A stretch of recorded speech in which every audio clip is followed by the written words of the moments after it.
Anna clutched the worn photograph, her heart a flutter of hope and nervousness. The picture showed a man with kind eyes and a strong jaw, a man she hoped to call husband.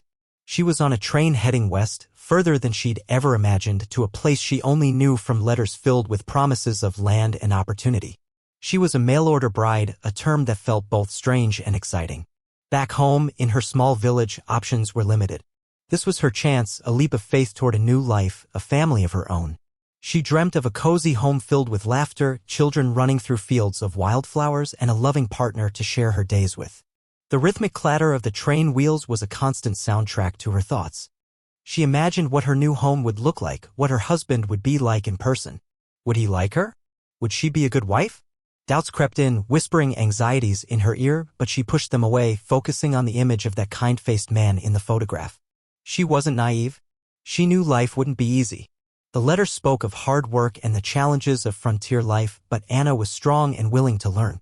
She carried within her a deep well of resilience, a spirit forged in hardship and fueled by the desire for something better. This journey was more than just a change of scenery, it was a quest for belonging, for love, and for a place to finally call home. The vast landscape blurring past the train window seemed to mirror the vast possibilities that lay ahead. The train rattled on, each mile deeper into the untamed west. Anna's initial excitement began to mix with a growing unease. The plush seats of the earlier part of the journey had given way to harder benches, the air thick with dust and the smell of unwashed bodies. Her fellow travelers were a motley crew. There was a grizzled old miner with a pickaxe strapped to his back, his face etched with years of sun and hardship. A family of farmers, their faces gaunt and their clothes patched, clung to each other, their eyes filled with a weary hope. And a boisterous group of cowboys, their laughter loud and their stories tall, filled the carriage with a rowdy energy. Anna kept mostly to herself, observing them all. She learned snippets of their lives, their dreams, and their struggles. She heard tales of fortunes found and lost, of broken hearts and new beginnings. These stories, both inspiring and cautionary, added to the weight of her own journey. The landscape outside the window became harsher, the rolling green hills replaced by barren plains and towering mountains. The sun beat down relentlessly and the air grew drier, cracking her skin and parching her throat. Food became scarce and the water tasted of rust. Despite the discomfort, Anna pressed on. She reminded herself of her purpose, of the new life that awaited her. But as the days turned into weeks and the journey grew more arduous, her initial optimism began to wane. The photograph of the kind-faced man seemed to fade slightly, replaced by a growing sense of uncertainty. Was she strong enough for this life? Would she be able to face whatever challenges lay ahead? The anticipation remained, but it was now laced with a heavy dose of fear. The train finally screeched to a halt at a small, dusty depot, a cluster of ramshackle buildings huddled against the vast expanse of the plains. This was it. The end of her long journey. A gruff station agent pointed her towards a weathered wagon and a tired-looking horse. 10 miles that way, he grunted, gesturing towards the horizon. Cabin's the only thing out there. Can't miss it. The wagon ride was slow and bumpy, the landscape becoming increasingly desolate. The sun beat down with unrelenting force and the wind whipped around her, carrying sand and dust that stung her eyes. As she crested a small rise, she saw it.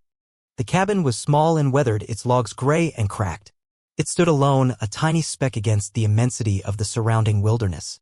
No smoke rose from the chimney, no welcoming light shone from the windows. A sense of foreboding washed over her. This was not the picture-perfect home she had imagined. She pulled the wagon to a stop in front of the cabin and climbed down, her legs stiff and sore. The silence was deafening, broken only by the mournful cry of a distant hawk. The air felt heavy, pregnant with an unspoken sorrow. With hesitant steps, she approached the cabin door. It hung slightly ajar, creaking in the wind. Taking a deep breath, she pushed it open and stepped inside, her heart pounding in her chest. The room was dark and sparsely furnished, the air thick with a musty odor. And then she saw them. Her new life had begun, but not in the way she ever expected. Her eyes struggled to adjust to the dim light. A figure lay huddled on a cot in the corner, barely discernible in the shadows. As Anna moved closer, she saw that it was a man, his face gaunt and pale, his breathing shallow and labored. He was clearly very ill, his skin stretched tight over his bones. This was not the strong, kind-faced man from the photograph. Then she noticed a small bundle near the fireplace. It was a child, a little boy wrapped in a worn woolen shawl. He was small and thin, his eyes wide with fear, staring up at her from beneath a tangle of tangled brown hair. He clutched the shawl tightly as if it were the only thing keeping him safe. Anna's mind reeled. This was not what she had expected. Not at all. Where was the man she had come to marry? What had happened? And who was this child? She knelt beside the cot, her hand trembling as she reached out to touch the man's forehead. It was burning hot. "Sir," she whispered, her voice barely audible. "Are you all right?" The man's eyes fluttered open, his gaze unfocused and distant. He seemed to struggle to recognize her. You came," he rasped, his voice weak and strained. "Thank God you came." He coughed, a deep, rattling sound that shook his frail body. "Please, help him." He gestured weakly towards the little boy. "Help Billy." Anna looked from the dying man to the frightened child, her heart filled with a mixture of shock, confusion, and a growing sense of dread. Her dreams of a new life had just collided with a harsh and unexpected reality. Weak and gasping for breath, Thomas continued to speak, his voice a mere whisper. I'm not who you think I am," he confessed, his eyes filled with a mixture of pain and regret. "The letters, the photograph, it was my brother, David. He died a year ago. Cholera." Anna stared at him, stunned. The man she had journeyed so far to meet was gone. Deceased. "Billy, he's David's son," Thomas continued, his voice fading in and out. "My nephew. His mother, she died giving birth to him. I promised David. I promised I'd take care of him." He coughed again, a racking sound that brought tears to Anna's eyes. "I tried," he whispered. "But I'm failing him. I'm sick and I don't have much time left." He reached out a trembling hand towards Anna, his fingers brushing against hers. "I sent for you, not for myself, but for him. I knew he needed a mother, a woman to care for him. Please, can you help Billy?" His eyes pleaded with her, his gaze filled with a desperate hope. He looked at Anna as if she were Billy's only chance, his last hope for a future. "I know it's a lot to ask," he whispered. "You didn't sign up for this, but he needs you. He's a good boy, a sweet boy. Please take care of him. Be his mother." With his last ounce of strength, Thomas squeezed her hand, his grip weak but firm. Then his eyes closed and his breathing became shallow and erratic. The room fell silent, save for the soft whimper of the little boy huddled by the fireplace and the frantic pounding of Anna's heart. Thomas's breathing ceased and a profound silence settled over the cabin. Anna sat there, numb, his lifeless hands still clasped in hers. The weight of his last words pressed down on her, a heavy burden she hadn't asked for. Her mind raced. Everything she had imagined, everything she had hoped for, was gone. She was stranded in the middle of nowhere, with a dead man and a frightened child she didn't know. Part of her wanted to run, to turn around and go back to the life she had left behind. She could still catch the next train east. She could forget this whole ordeal ever happened. But then she looked at Billy. He was still huddled by the fireplace, his small frame trembling, his eyes wide with a fear that mirrored her own. He was alone, utterly alone in the world, except for her. Thomas's plea echoed in her ears. Please, take care of him. Be his mother. Could she really abandon this child? Could she turn her back on his vulnerability, his need for comfort and protection? She thought of her own childhood, of the times she had felt lost and alone. She remembered the kindness of strangers, the small acts of compassion that had helped her through difficult times. And she knew deep down that she couldn't leave Billy. But staying meant giving up her dreams, sacrificing her own happiness for the sake of a child she had only just met. It meant facing hardship and uncertainty in a harsh and unforgiving land. It was a daunting prospect, a terrifying leap into the unknown. Anna was torn, caught between her own desires and the weight of another's desperate need. After hours of agonizing over her impossible situation, Anna made a decision. She couldn't leave Billy. Not yet. Maybe just for a little while. Long enough to figure things out, to make sure he was safe and cared for. She would honor Thomas's dying wish, at least for now. She rose from her seat and walked slowly towards the little boy, her heart heavy with a mixture of sorrow and determination. She knelt down in front of him, her gaze gentle and reassuring. "Hello, Billy," she said softly, her voice trembling slightly. "My name is Anna." Billy didn't say anything, but he looked at her, his eyes still wide with fear, but also with a flicker of curiosity. He clutched the shawl even tighter, as if afraid she would take it away from him. "I know you're scared," Anna continued, "but I'm going to stay here with you, okay? I'm going to take care of you." She reached out a hand, slowly and carefully, and gently touched his arm. He flinched at first, but then he seemed to relax slightly. After a moment, he looked up at her, his eyes searching hers. You won't leave me?" he whispered, his voice barely audible. Anna's heart broke at his words. She couldn't promise him forever, but she could promise him this. "No, Billy," she said, her voice firm and resolute. "I won't leave you. Not now. Not ever. I'm here for you." She knew this was just the beginning of a long and difficult journey, but she was ready to face it. For Billy. She would figure out how to bury Thomas, how to survive in this harsh wilderness, and how to give this little boy the love and care he so desperately needed. Her dreams had changed, but perhaps, just perhaps, a new kind of happiness was still possible. The days that followed were a blur of hard work and overwhelming challenges. First, Anna had to bury Thomas. It was a lonely task, digging the grave herself with a rusty shovel, the vast silence of the wilderness amplifying her grief and uncertainty. Then came the daunting task of simply surviving. Anna had never lived in the wilderness before. She didn't know how to chop wood, how to hunt, or even how to properly build a fire. The cabin was drafty and cold. The supplies were meager, and Billy was still withdrawn and frightened, barely speaking a word. Cooking was a constant struggle. Anna had only ever prepared simple meals in her small village, but now she had to learn to make do with whatever she could find. She experimented with dried beans and salted meat, often resulting in bland and unappetizing dishes. But she persevered, determined to feed Billy and herself. Cleaning the cabin was another challenge. It was filled with dust and grime, and the lack of running water made it difficult to keep things tidy. But Anna scrubbed and swept, slowly transforming the dilapidated cabin into a more livable space. Perhaps the hardest part was providing comfort to Billy. He was still grieving the loss of his father and uncle, and he was scared and uncertain about his future.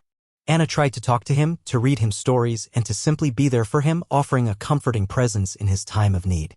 Slowly, painstakingly, she began to learn what it meant to be a mother. She learned to soothe his fears, to wipe away his tears, and to offer him the unconditional love that he so desperately craved. Every day was a struggle, but with each small step forward, Anna felt a growing sense of purpose and a glimmer of hope. Slowly, almost imperceptibly, a bond began to form between Anna and Billy. It wasn't a sudden, dramatic transformation, but a gradual thawing of his fear and a deepening of her commitment. At first, Billy had been wary, watching Anna with wide, suspicious eyes. He rarely spoke, clinging to his shawl as if it were a shield against the world. But as Anna continued to care for him, to feed him, to read him stories in the evenings, he began to relax. He started to follow her around the cabin, watching her as she worked. He would sit quietly by the fireplace, drawing pictures in the dirt with a stick, his small face furrowed in concentration. Sometimes he would ask her questions, hesitant at first, but growing bolder as he realized she wouldn't dismiss him. Anna, in turn, found herself increasingly drawn to Billy.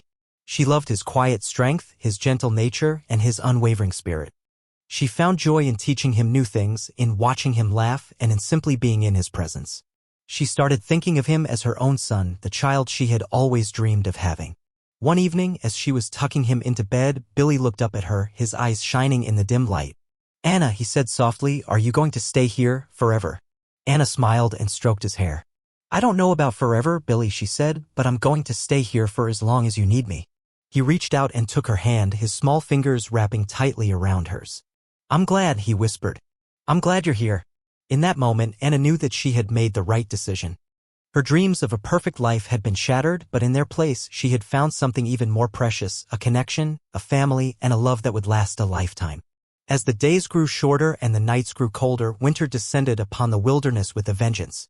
The wind howled relentlessly, driving snow against the cabin walls, and the temperature plummeted, turning the inside of the cabin into an icebox. The meager supplies that Anna had managed to gather were dwindling rapidly. The dried beans and salted meat were almost gone, and the woodpile was shrinking with alarming speed. She knew she had to find a way to provide for herself and Billy, or they wouldn't survive the winter. Anna ventured out into the snow-covered landscape, determined to find food.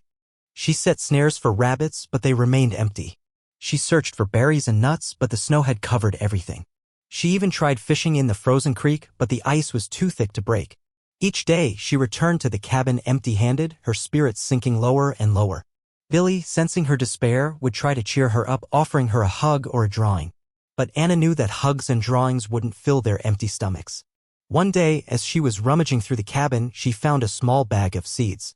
They were old and dry, but she decided to try planting them anyway. She cleared a small patch of ground near the cabin and carefully sowed the seeds, praying that they would sprout. She knew it was a long shot, but she had to try something. She had to find a way to provide for Billy, to protect him from the harsh realities of the wilderness. Their survival depended on it. The winter was a relentless enemy, but Anna was determined to fight back, to protect the little boy who had come to mean everything to her. Just when Anna's hope was dwindling, a figure appeared on the horizon. A lone rider, bundled in a thick coat and hat, approached the cabin through the swirling snow. As he drew closer, Anna could see that it was a man, his face weathered and kind. He introduced himself as Caleb, a neighboring rancher.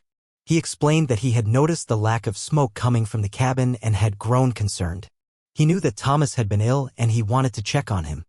Anna explained everything, her voice trembling as she recounted the events of the past few weeks. Caleb listened patiently, his expression filled with sympathy and understanding. When she had finished, he dismounted his horse and approached the cabin. "I'm sorry for your loss, Anna," he said gently. "And I admire your courage. It can't be easy, being out here all alone with a little one." He offered to help. He brought food, flour, beans, dried fruit, and a slab of bacon. He brought firewood, enough to last for weeks. He even brought a warm blanket for Billy, who had been shivering in the cold. More than just supplies, Caleb offered friendship. He would stop by the cabin every few days, checking on Anna and Billy, sharing stories, and offering advice. He taught Anna how to chop wood, how to set snares, and how to identify edible plants. He even helped her repair the leaky roof of the cabin. Caleb's kindness was a lifeline for Anna. He gave her hope when she had almost given up. He showed her that she wasn't alone, that there were still good people in the world, and that even in the harshest of conditions, kindness and compassion could prevail. His friendship was a warm light in the cold darkness of winter, a reminder that even in the wilderness, love and support could be found. As the weeks passed, Anna found herself looking forward to Caleb's visits more and more. His presence brought a warmth and light to the cabin that went beyond the firewood he provided. He was kind, strong, and genuinely cared about her and Billy. She enjoyed their conversations, the easy banter, and the comfortable silence they shared. She admired his work ethic, his knowledge of the land, and his unwavering optimism. And she couldn't deny the way her heart fluttered whenever he smiled at her. Caleb, too, seemed to be developing feelings for Anna. He lingered longer during his visits, his eyes lingering on her face. He offered her small, thoughtful gifts like a bouquet of wildflowers or a hand-carved wooden toy for Billy. He treated her with a respect and admiration that she had never experienced before. But Anna was hesitant. Her past was a tangled web of broken dreams and shattered expectations. She had come to the wilderness seeking a husband, but she had found something far different, a responsibility, a child to care for, and a life that was far from the fairy tale she had imagined. She also felt a deep commitment to Billy. He had already lost so much, and she didn't want to disrupt his life again. She worried that if she allowed herself to fall in love with Caleb, it would somehow change their relationship, that it would take away from the love and attention she gave to Billy. So she kept her feelings hidden, burying them deep inside her heart. She appreciated Caleb's friendship, but she was afraid to let it become anything more. She was afraid of getting hurt again, afraid of failing Billy, and afraid of losing the fragile happiness she had finally found. The possibility of a future with Caleb was tempting, but her past and her present responsibilities made her cautious, unsure if she could ever truly open her heart again. Spring arrived, bringing with it a sense of renewed hope and warmth. The snow melted, the wildflowers bloomed, and Billy's laughter filled the cabin with joy. Anna felt like she had finally found her place, her purpose, but their newfound happiness was soon threatened. One afternoon, as Anna and Billy were tending to the small garden, a stranger appeared. He was a tall, imposing man with a stern face and piercing eyes. He wore fine clothes and carried himself with an air of authority. "I'm looking for my son," he said, his voice cold and demanding. "His name is William David." Anna's heart skipped a beat. She knew instantly who he was talking about. "Who are you?" she asked, her voice trembling slightly. "I am David's father," the man replied. "I've come to take him home." Anna's blood ran cold. She couldn't let him take Billy. He was her son now, the child she had come to love with all her heart. She stepped in front of Billy, shielding him from the stranger's gaze. "Billy has a home," she said firmly. "And he's staying here." The man's eyes narrowed. "You have no right to keep him from me," he said. "I am his father, and I have the legal right to raise him." Anna stood her ground. "You abandoned him," she said, her voice rising with anger.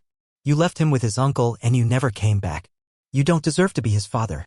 The man scoffed. "That's none of your concern. I'm here now, and I'm taking him with me." He reached out to grab Billy, but Anna pushed him away. "You'll have to go through me first," she said, her eyes blazing with defiance. She would fight for Billy with every ounce of strength she possessed. She wouldn't let this man take him away, not now, not ever. Anna stood firm, her body a shield between the stranger and Billy. She had faced hardship, loneliness, and fear, but nothing had prepared her for this. The thought of losing Billy, of him being taken away by this man, filled her with a rage she didn't know she possessed. "You can't just come here and take him," she said, her voice shaking with emotion. "He's not a possession. He's a little boy who needs love and care, and you haven't been there for him." The man sneered. "Love and care? You're a mail-order bride. A woman who came here for a husband. Don't pretend you care about him." "I care about him more than you ever will," Anna retorted. "I've been here for him, day in and day out. I've fed him, clothed him, and comforted him. I've watched him grow, and I've loved him like my own son."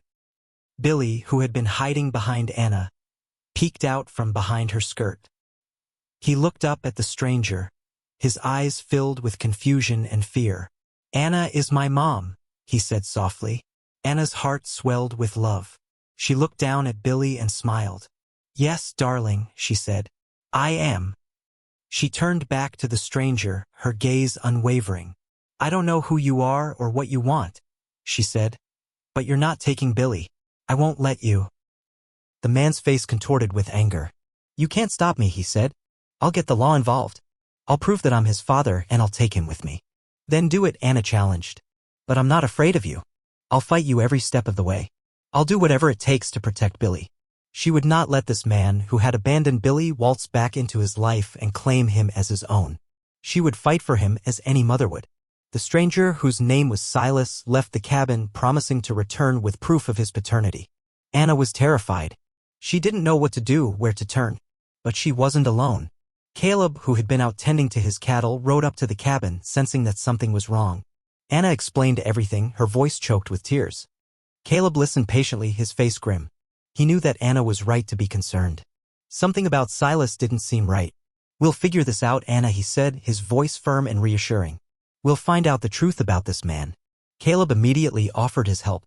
He rode to the nearest town to speak with the sheriff, but the sheriff was skeptical, pointing out that Silas had a legal claim to Billy.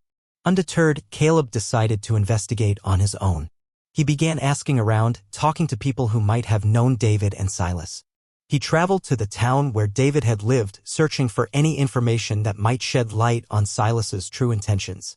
Anna, meanwhile, stayed at the cabin, protecting Billy and waiting anxiously for Caleb's return. She tried to remain strong, but fear gnawed at her heart. She didn't know what the future held, but she knew that she couldn't face it alone. Caleb's support was invaluable. He gave Anna strength, courage, and hope. He was more than just a friend. He was a partner, a protector, and a man who was willing to stand by her side no matter what. Together, they would face this threat, and together, they would fight for Billy's future. After days of tireless investigation, Caleb returned to the cabin, his face grim but resolute. He had uncovered the truth about Silas, and it was even worse than they had imagined. "He's not David's brother," Caleb announced, his voice tight with anger. "His real name is Samuel Blackwood, and he's a con artist. David had a wealthy uncle who recently passed away, leaving a large inheritance to his only grandson, William." Anna gasped. "He's after Billy's inheritance." "Exactly," Caleb confirmed. He found out about the inheritance and decided to impersonate David's brother to get his hands on the money. He probably figured that since Thomas was dead, no one would know the difference. It all made sense now. Silas's fine clothes, his demanding demeanor, his lack of genuine affection for Billy. It was all a charade. He didn't care about Billy, he only cared about the money. Caleb had gathered enough evidence to expose Silas's true identity and his fraudulent scheme. He had spoken with people who knew David and his family, people who could confirm that Silas was not who he claimed to be. He had also obtained documents that proved Billy was the sole heir to the inheritance. Anna was relieved but also enraged. How could someone be so heartless, so greedy, as to exploit a little boy for money? She vowed to protect Billy from this man, no matter what it took.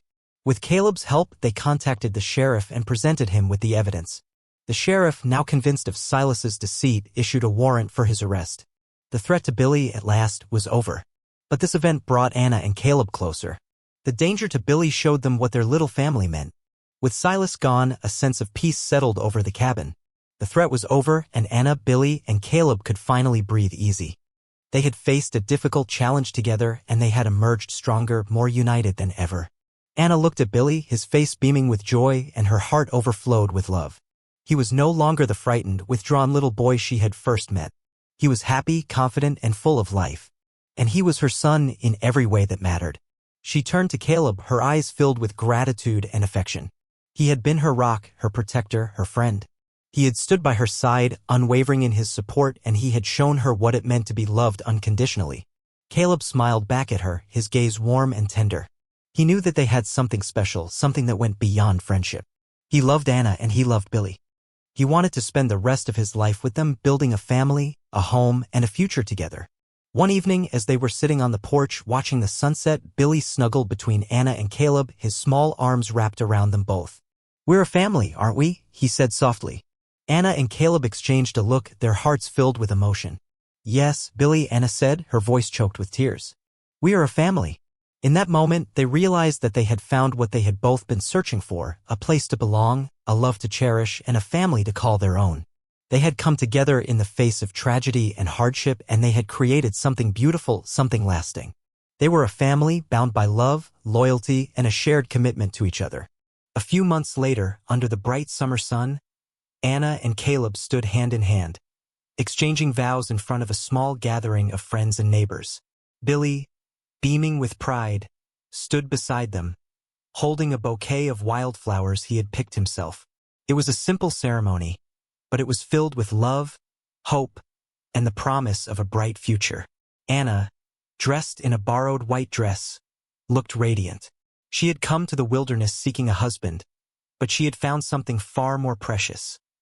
A family, a purpose, and a love that would last a lifetime. Caleb, his eyes shining with happiness, placed a ring on Anna's finger, a symbol of their commitment to each other. He knew that he had found his soulmate, a woman who was strong, kind, and compassionate. He couldn't imagine his life without her and Billy. Together, they built a life in the wilderness, a life filled with hard work, laughter, and love. They expanded the cabin, built a barn, and started a small ranch. They raised cattle, grew crops, and welcomed new neighbors into their growing community. And they raised Billy with love and care, teaching him the values of honesty, kindness, and hard work. They gave him a home, a family, and a future filled with endless possibilities. Anna's dreams of a family had finally come true, though in a way she never expected. She had arrived in the wilderness as a mail-order bride, seeking a husband and a new life. But she had found something far greater, a love that transcended her past, a family that filled her heart with joy, and a purpose that gave her life meaning. She had found her place, her belonging, and her happily ever after. The little boy wrapped in a shawl had brought her everything.